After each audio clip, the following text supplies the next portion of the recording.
Hello, good people. Hello, hello, hello. Another live stream from Board&Dice Con. This time, let me start from introducing myself. My name is Irek Huszcza, and I am responsible for sales in Board&Dice. And today, I have several very interesting guests with me. I will start from how I see the screen. So maybe with Frank Nowak from Happy Shops.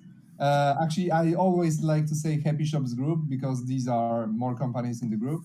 He's the CEO, he's the owner, so a very interesting character and also a friend of mine, so we will be able to talk about some games. Michał Herman from Lucky Ducks.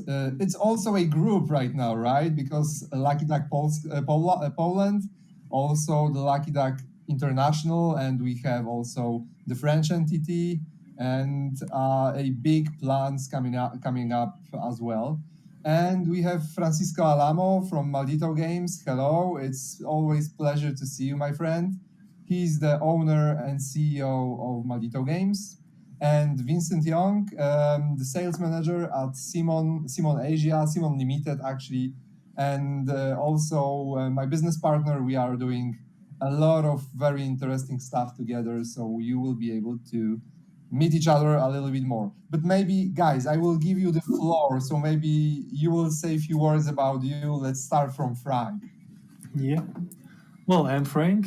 I'm the CEO of Happy Shops and also L&N GmbH, which is the company that we localize games with.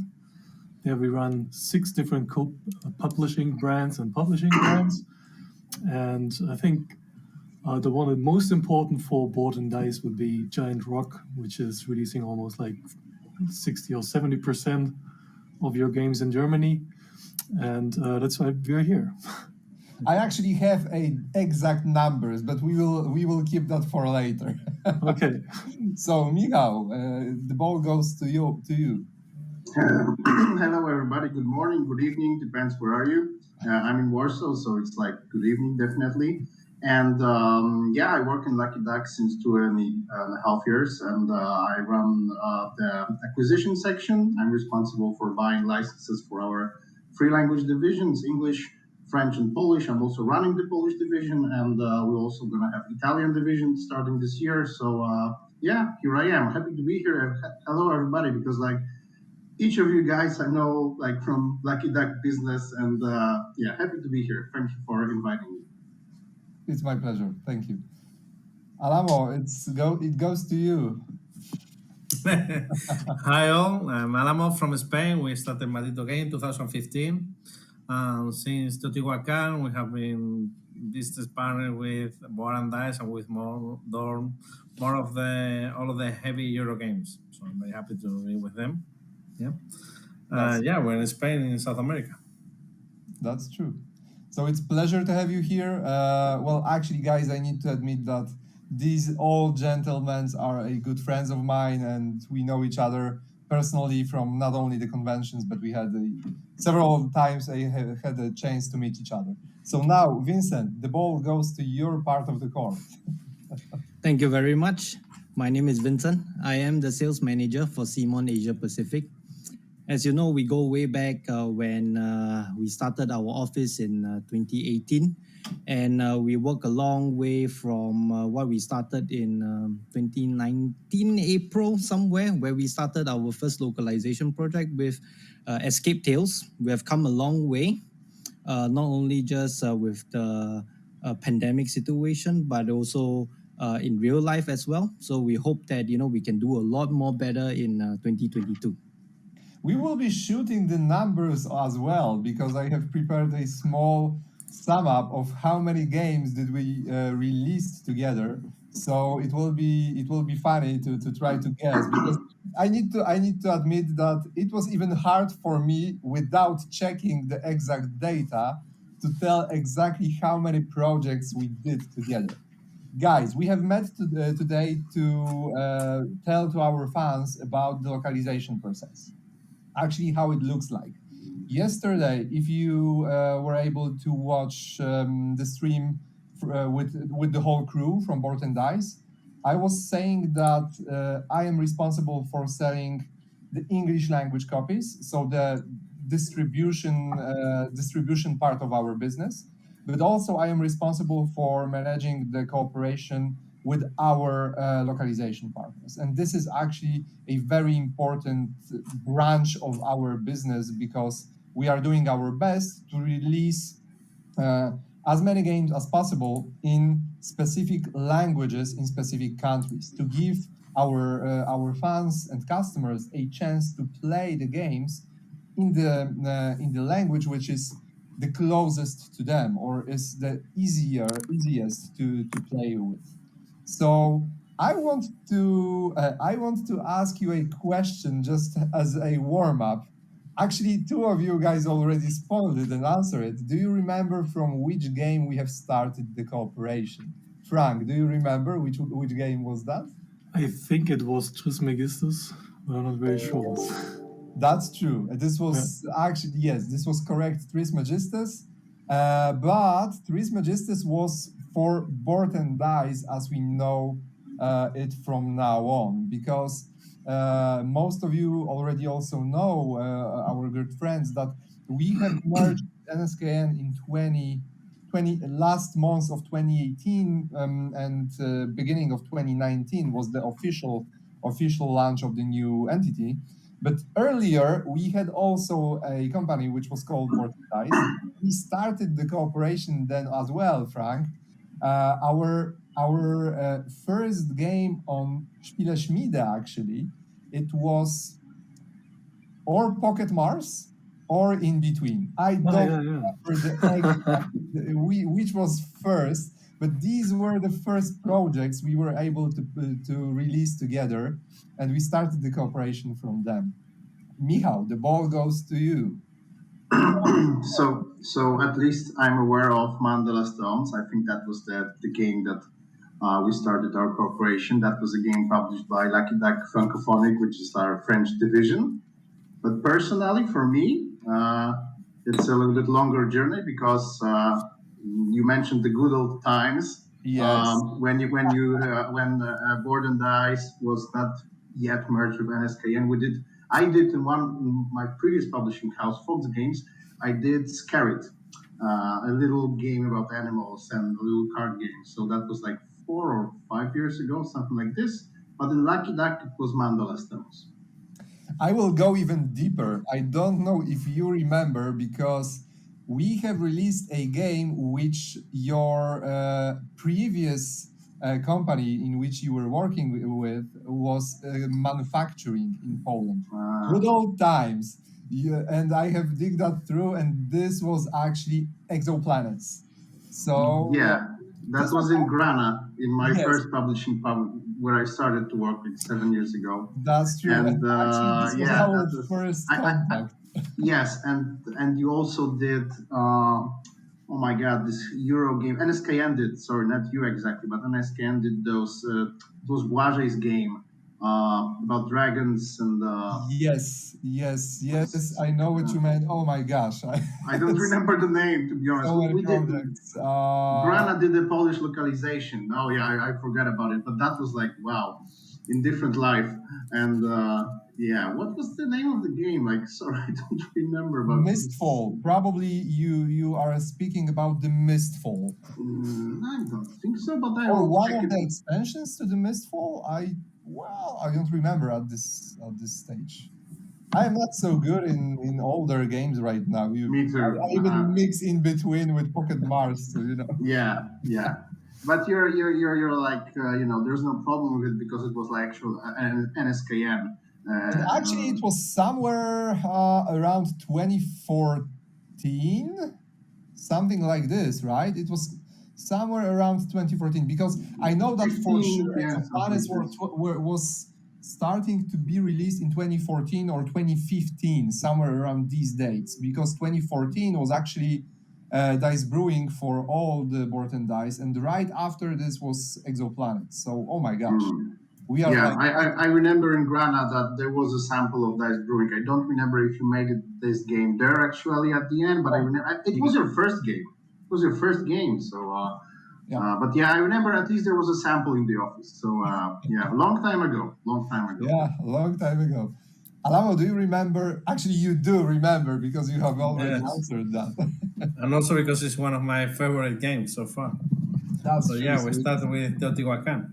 yes, and actually, I can reveal a secret. It's still selling very well for Board and Dice, so we can actually put that on the shelves called Evergreens. So the game is selling pretty well. Still, we have.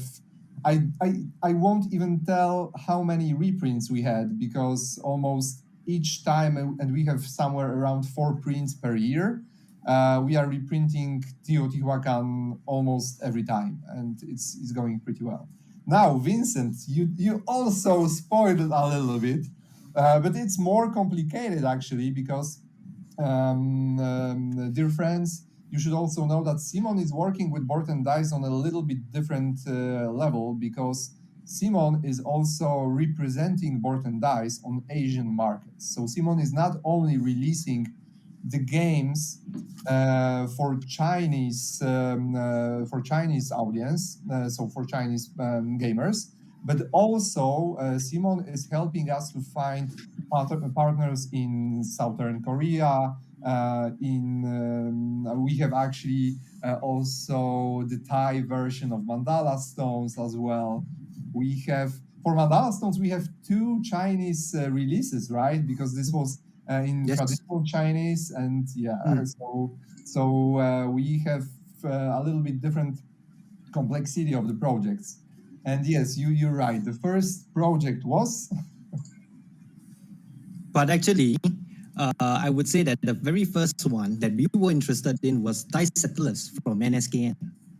okay. So I was not even aware of that. To be Yeah, fair, that was actually the very first one that we were interested in. I Okay. would say that the very first sample that we have, I still have that sample here. It really brings back memories. And after that, I think shortly after the merger began, and that is when we continued with you to go on with Escape Tales, which is And one of the actually, best-selling titles. what we would both need to check, because when I am looking right now at my master file with the partners and the versions of the games, I can see that there was an interest of Thai version for Dice Settlers. And I have it Yes.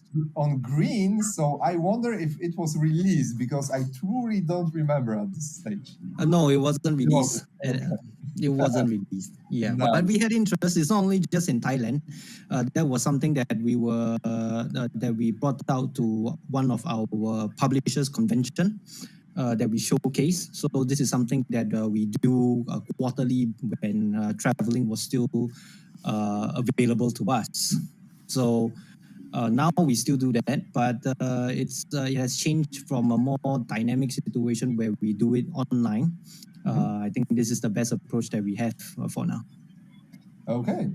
So, guys, I will have another tricky question. Well, actually, it will be slightly easier for Michał because you all need to know that with Michał and with Lucky Duck, we are opening the cooperation. We know each other for years right now, but we are working with different kind of titles mostly, right, Michał? So we don't have a lot of projects yet, but we are trying to A, expand the cooperation together, but B, because we are good friends, we are helping each other not only with the projects we actually release, but also with the projects we release together, but also with the projects we have in mind. So we consult some stuff together. Michał helped me a lot with the Book of Rituals. So this is a small sneak peek. We had a adventure.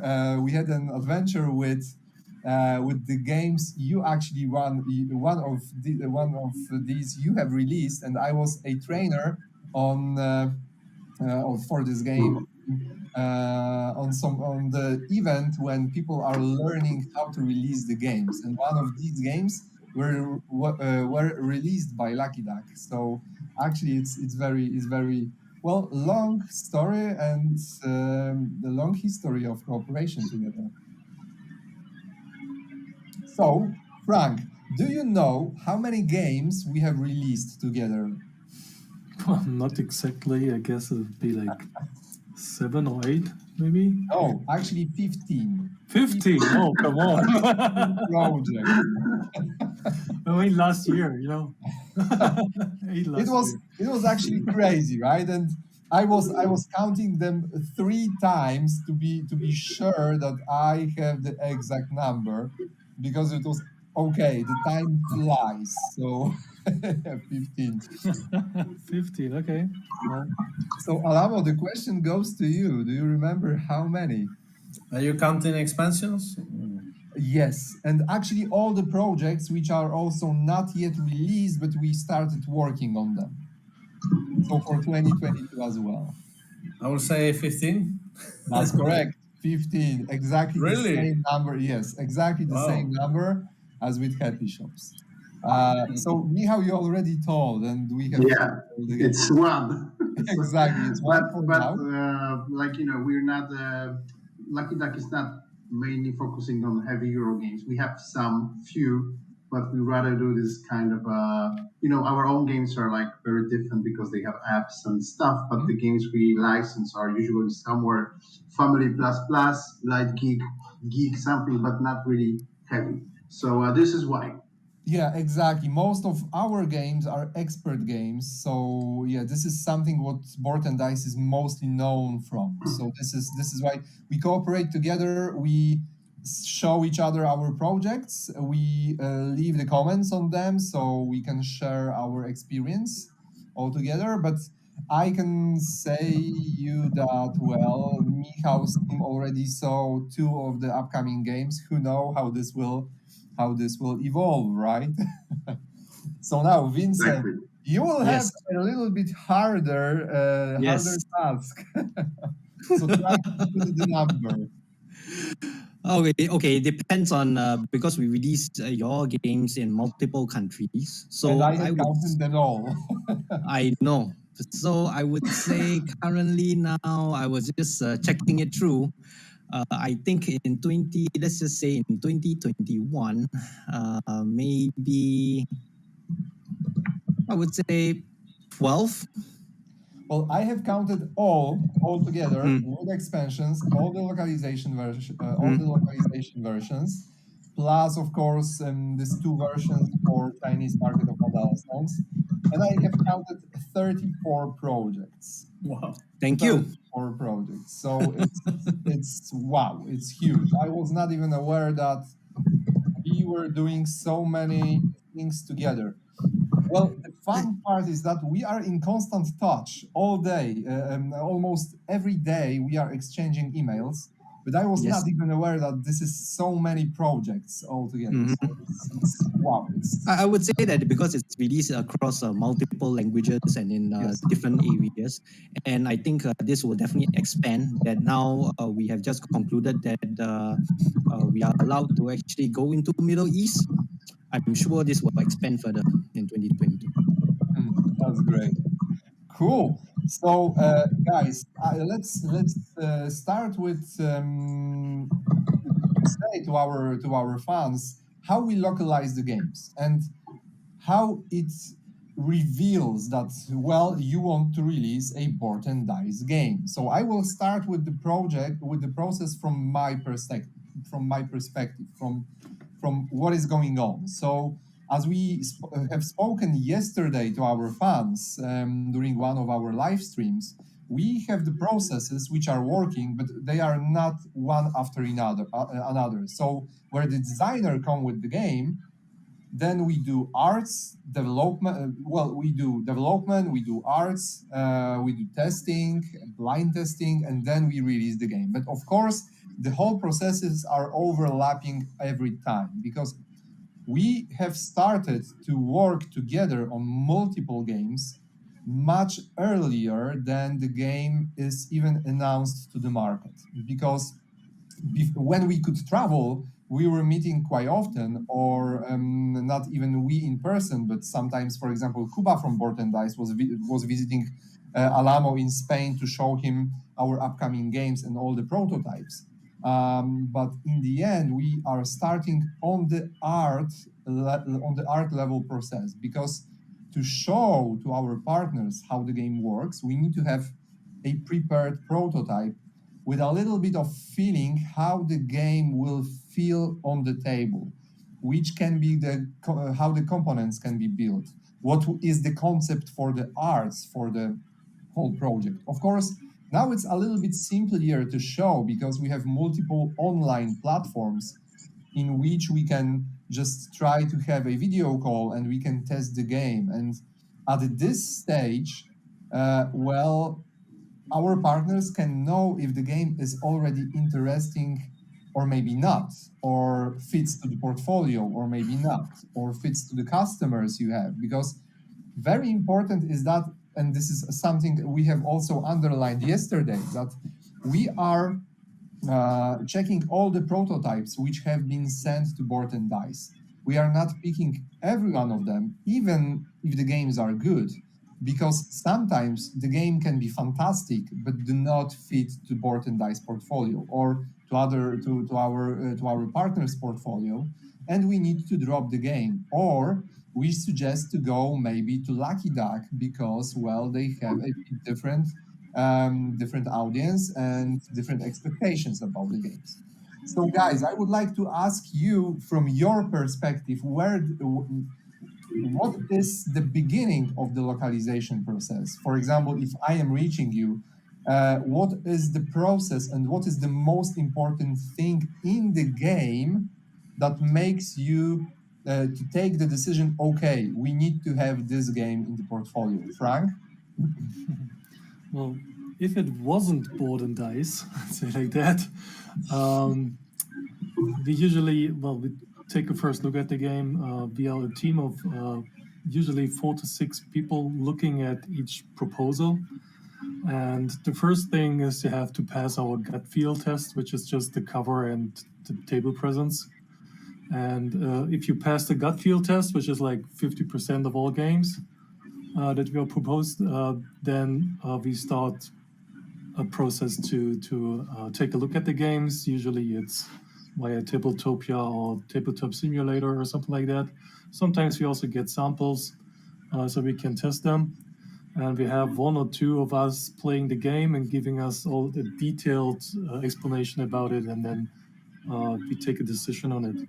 The good thing about Board&Dice is that almost all your expert games are 100% fit on our Giant Rock brand. So we know that you do good work. And so usually, if it's not something that is, super annoying about something in it, then we won't skip it. And usually if you find something that would be a little strange or so, we are, as you said, we talk way before the game is released, and we can, still give our impressions and share our impressions and what we think about the game. And, if there's something really important, then you can still adjust. And, when it's passed, then we start the actual localization process, but I guess that's the next question. Yeah, that's correct. Michał, and how is on your side when you think that the game can be something that you can release? Well, besides all the things that Frank mentioned, I think more or less it looks everywhere the same. That we have some kind of an initial gut test. We take a look at the art, the box, the table presence. I think also pretty important thing is like kind of a benchmarking with our other games that we have. Like we don't want to have 2 games which are very close to each other, not to cannibalize, as we say them, in the catalog. Of course, super important thing is doing like a checkout with the pricing if the game is not that expensive, or if the price matches the target audience, which is especially important in countries like Poland, for example. It's a little bit more. For example, if I'm looking for a game and I have an offer for France and for Poland, I have to take a little bit different approach in those 2 countries, because like not everything which will work in France in this certain price will work in Poland. So every country is a little bit different, and our portfolios are not always the same in the countries, because as Lucky Duck, we are doing our own games, plus we are licensing a bunch of games in all the countries. And if everything is fine, like there's good art, there's good team, our friend Philip Nowinski, which we know both always says, and I quote this since I met him because he's like my tutor, mentor from the old days when I was starting the work in the industry. He always says that the game has three very important things that it should have to become a good selling game. It has to have a great art, great team, and good mechanics. And at least two of those bullet points have to be on a very high level. It would be the best if three of them would be there. And if this works, we test it after like testing it in a small group of few people. Usually we know after this kind of a first play test if we want it or not. But if we have some doubts, we do some 2 or 3 tests more. And and then we decide. Then you send me the prices, and I say, "Oh my God, Eric, why is it so expensive? Like, come on, dude!" And then we negotiate the prices a little bit. It's the same for, as I mentioned, like for example, for Poland, I usually try to get a little bit better prices if it's doable, of course, than for like France or like Frank for Germany. These are like the most wealthiest markets in the world. So it's not a big problem there. That the problems turn with markets like our or in other Eastern European countries, or I don't know, like in Romania, for example, because I was sent the licenses to for a long time. And we have to be flexible. Some partners are, some partners are not. And if everything works, then after this, checking MSRP, it also depends on many things. Like some partners or less experienced companies sometimes send a little bit too overpriced price lists. For example, thinking that like Lucky Duck, for example, is not self-distributed. We work with distribution partners, so our margin has to be a little bit bigger inside. Some companies do self-distribution, so probably can accept a little bit higher prices. And a lot of things. But at the end, if we like it, and if the price works and everything is fine, we go for it. But as in many countries, as for everybody here, there is a huge competition. I sometimes say to my colleagues when they ask me, I wish I would work for a Greek company or a Netherlands or a company from Hungary, because like in Poland we have around 40 publishers, 40, 40, and like most of them are pretty serious ones, even if they're smaller. And sometimes there's like a big competition to get a game. I know it's the same for like Alamo in Spain. There are like a bunch of publishers up there. And sometimes you have to be very quick. Sometimes the decision cannot be made in long term. You cannot wait. If you really want the game, you just have to make decisions very quick. And I think that's more or less it. Alamo, and how it's on your market?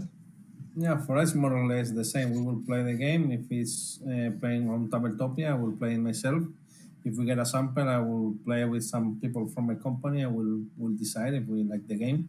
Also, as Michael said, MSRP is very important because maybe it's a really good game, but it's a family game. It cannot be 60 euros. Or maybe it's a hero, miniatures. It depends. And also the art, the mechanic. Usually see if there is another similar game already in the market that is better than this one. Depends also on the partner. If there is a partner we have been working on for a long time, probably I trust their opinion, so it's more likely that I will do it. But yeah, more or less the same. If the game is good enough, good art, and good MSRP for that target audience, we will do it. Cool. Vincent? I would say that I would share the same sentiments as everybody. For us, our top priority lies in table presence, artwork, and then MSRP. As you know, we deal with 48 different countries in just Asia alone.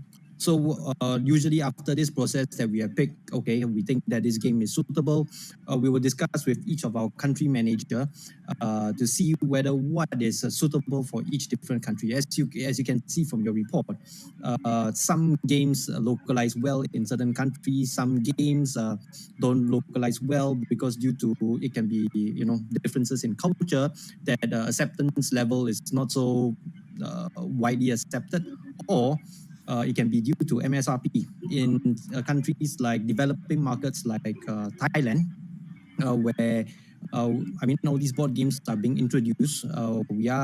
Would say that we are the leader in the market, bringing a lot of localized games. For this year, we have planned easily 24 titles to bring into Thailand. So, but they are not exactly ready for very big box games. Like we talk about $60 games.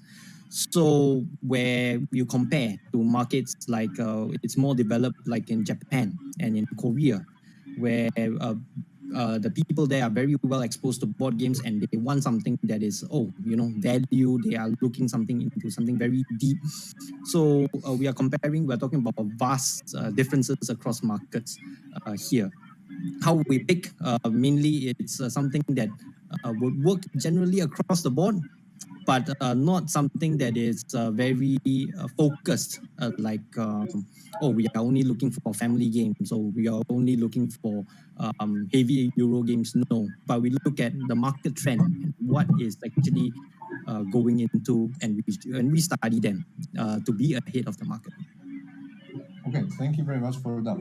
So, well, here a little bit different approach because of the need to cover a little bit more markets, right? We are mostly focused on the exact languages, like Frank or Alamo are working on. Well, actually, Alamo right now 2 continents, right? Because also the Southern America as well. So, yeah, it's easier for sure. But guys, now something which is also a crucial thing, the production process and the translation, how you approach that, because I know from your perspective that it may be not the easiest thing, right? Because the main publisher, and from this perspective, we as a Board&Dice, we deliver you the files and then the deadline. If you want to join the first sprint, you need to fit to the deadline because we gather all our partners and we are doing the common print. We are releasing the print together to be able to, decrease as possible the production costs and then the logistics, merge that together to be able to put the game in the decent price on each market. So Frank, how from your perspective is this cooperation? How it looks like? How the translation? Maybe how many people works for around one game? Well, I'm not super involved in this part of the process, but I know that Ryan, which is our, let's say, head of localizations, he has a huge amount of translators and lecturers, which are all on professional level. There's quite a lot in Germany, actually. And I think we work with all of them. And if we get a new project, then he tries to figure out which one would be the best for this kind of game, because they are all a little specialized. Ones are better for expert games, the others are better for family games, some are for narrative games and stuff like that. And once he has his team, he usually has like one main translator, as far as I know, and then a whole bunch of people doing lecturing and editing of the translation until it's considered to be final. I don't know exactly how long this process is, but well, usually for an expert game, it's about like 1.5 months, something like that. But if like there's super tough deadlines, then well, I think he has some ideas how to speed these things up. And well, the team is, well, since we do so many localizations a year, so about like 70 something. The team is very well equipped. The processes are good. They do their workshops together to align to each other and everything.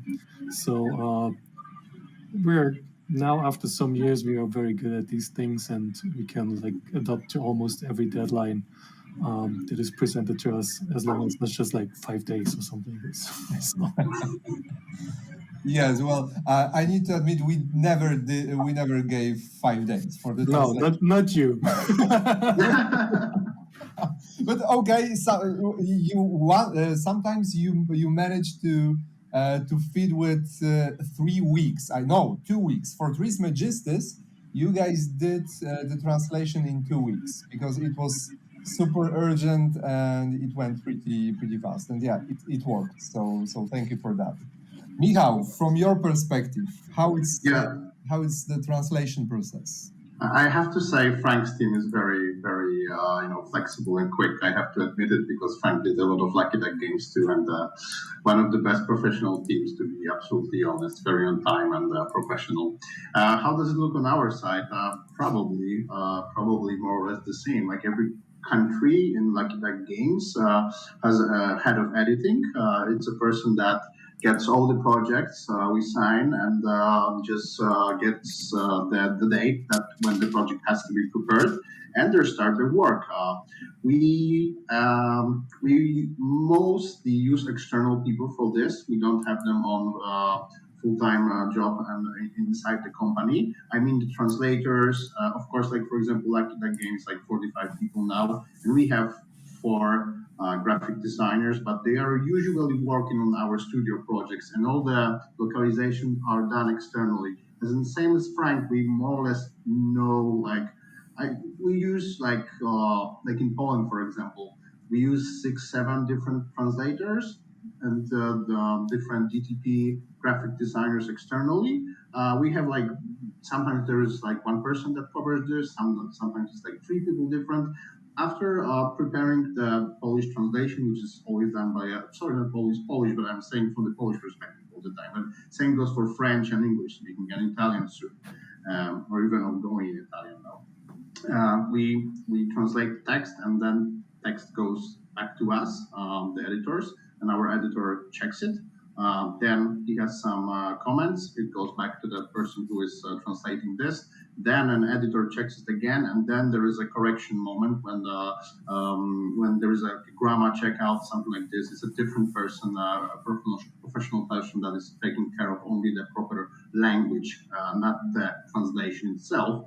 And then there's DTP, and at least at the end, our head of editorial checks everything again. And for example, me or other country managers, at least usually I don't have time to read all the rules and all the cards, but at least I want to check out the box, for example, to see how the final project looks like, the final product really. And sometimes it's really easy because sometimes the deadlines are really long. It's like usually from 3 weeks to 2 months, depends on the games. But it's sometimes, as you said, I had those situations too that somebody told me like, okay, Michael, you can be in this sprint, but you have to do it like 8 days. And then we say like, okay, we'll try. And usually we can do it. And but there were also situations like somebody told us like, hey, you have to be ready in 2 weeks. And we just stopped working on other projects, started to do only this, and then after those 2 weeks it turned out that there are another like 3 weeks because we were waiting for some other country which is late, and there are those kind of situations in this business. Everybody knows it. And projects are very different. Sometimes when you have an abstract game with no text inside and you have only rulebook and only some few components, you can do it really quick. But sometimes there are those giant projects. For example, now we are doing in France and in Poland, we're translating Sleeping Guts from Red Raven games. This is like extremely massive amount of text inside, like extremely huge one. This is like the biggest project I think I've ever done, and it's like we're doing this for like 3 months already, and we're pretty close to get finished. But long project. There are some huge ones out there. Really. Nice. Alamo, and from your perspective? Yeah, for us it's more or less the same. We have a team of 10 people of translator proofreaders. When we get too many games, we sometimes hire some freelancers. But I prefer to have the freelancers and the translator on my team all year because they are very good when they keep working 40 hours just translating games. They get pretty good, and sometimes our freelancers only do it every couple of months, so it's not good enough for us, I think. About the deadlines, it's the same. We have been like 1 week, 2 week to 2 months, 3 months, 4 months. And the problem is sometimes all the projects are together on the same month, so it's crazy. Sometimes people give you, like Mitchell said, 2 weeks.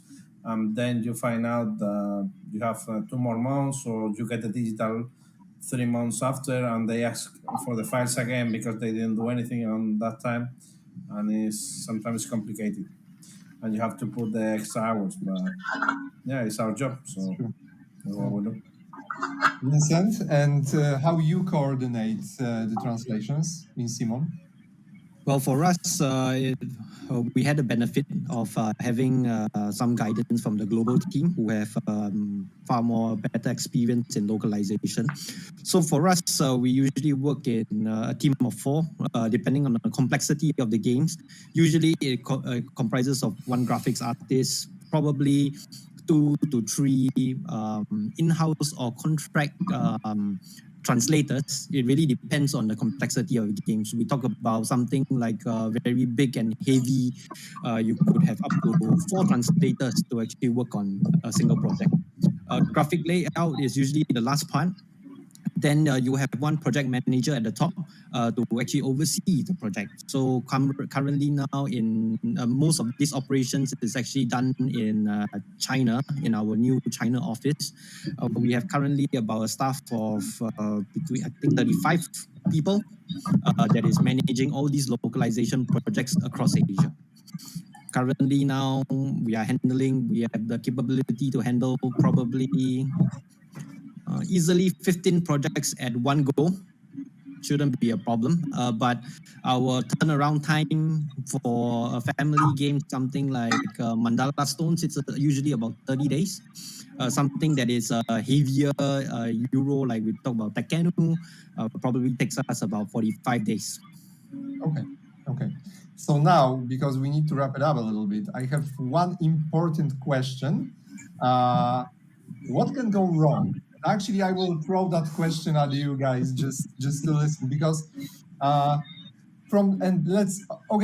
know that everything can go wrong, right? But let's take the perspective of 2021. What was your major issue with cooperation, not only with Board&Dice, but in general with the partners for whom you were localizing the games in your country?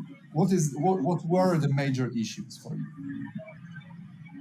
Like, I think like probably most of us had some problems with the COVID situation. If we're talking about 2021, 2022, like since the COVID started, like more people are taking sick leaves and stuff like this. So that was something that maybe not all the time was a problem, but you could see that, for example, sometimes you contact a partner and you received an email from him that the graphic designer, for example, out there, or your contact person or somebody who can explain the rule question is out because of some kind of a sick leave or whatever. So that was something that you could point that was something special in 2021 maybe. But normally, well, everything can go wrong, as you said. But normally these are like some people issues, that somebody's out, somebody's replying for a long time, somebody cannot help you for some reason, that he doesn't know the answer, he has to contact somebody else. These are usually the things that slow down the localization process. But usually it's the people, personal issues that slow down, because the whole process cannot be influenced in a very bad way because of some things happening. It's usually about people. Somebody gets sick, somebody's out, this kind of stuff. Okay. And the rest of you guys, what do you... Well, it depends a lot on the team that you work with, So if you work with like first-time publishers because they have a good game but do not have any experience localizing games to other markets, and then you can encounter really strange problems like translating a version of the rules that is not final, getting the final rules when everything is in print already, and stuff like that, And this is like the hardest to solve issue, because then everything's already produced and you have to adjust things. You have to reprint rules. Maybe here in Germany, you have to repack games and stuff like that. But well, it's as Michael said, it's like always a matter of people. Usually, it's not so much that there's problems with factories, but there's also problems in factories. But it's usually more from the organization of processes and projects that can cause problems. It's not so much the actual components or stuff like that. Yeah, very important thing that Frank mentioned. Like usually there are some, well, not always, but there are some problems with first time beginners, like companies who did their first, second game, and the process is not working as with other publishers who did like hundreds of games.